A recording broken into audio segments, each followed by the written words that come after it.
പാട്ടുണ്ടെങ്കിൽ ഞാൻ വരൂല എന്നൊക്കെ പറഞ്ഞ് ചില ഉസ്താദന്മാർ കല്യാണത്തിൽ നിന്ന് വിട്ടു നിൽക്കും. എന്നാൽ ഇതേ ഉസ്താദന്മാർ നാട്ടിലെ ഏറ്റവും വലിയ മുതലാളിയുടെ വീട്ടിൽ പാട്ടുണ്ടായ ആൾ പോവും ചെയ്യും. കുത്തുബൊക്കെ ഒന്ന് സ്റ്റൈല് കൂട്ടി നന്നായിട്ട് കുത്തുപോകുകയും ചെയ്യും.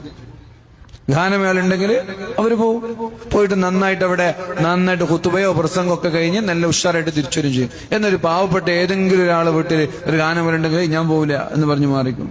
അവിടെ ക്യാമറ ഉണ്ട്, അവിടെ വീഡിയോഗ്രാഫർ ഉണ്ട് എന്നൊക്കെ പറയും. അതൊക്കെ പച്ചയായി അള്ളാന്റെ തീരുമാനങ്ങളെ അവർ കാറ്റിൽ പറത്തുക. പണക്കാർക്കൊരു വിധി, പാവപ്പെട്ടവനൊരു വിധി. എല്ലാവർക്കും എല്ലാവരും തുല്യരാണ്. ഞാൻ ചില സ്ഥലങ്ങളിൽ കാണാറുണ്ട്, ഏതെങ്കിലും ഒരു പാവപ്പെട്ട ഒരാളുടെ നിക്കാഹിനൊക്കെ പോയാൽ ആ നിക്കാഹിന്റെ മുമ്പ് ഒരു 10 മിനിറ്റ് പ്രസംഗിക്കണം എന്ന് പറഞ്ഞാൽ ചില ആളുകൾ, ചില ഉസ്താദന്മാരെന്നെ നിക്കാഹിന് മുമ്പ് പ്രസംഗം പറ്റൂല എന്ന് പറയും.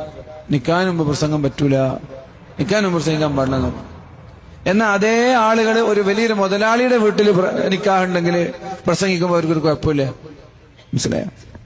ഇത് ഞാൻ കണ്ടതാണ്, ഞാൻ അനുഭവിച്ചതാണ്. വലിയൊരു കോടീശ്വരൻ, ആ കോടീശ്വരന്റെ നിക്കാഹിന് മുമ്പിൽ 10 മിനിറ്റ് പ്രസംഗിക്കണം എന്ന് പറഞ്ഞാൽ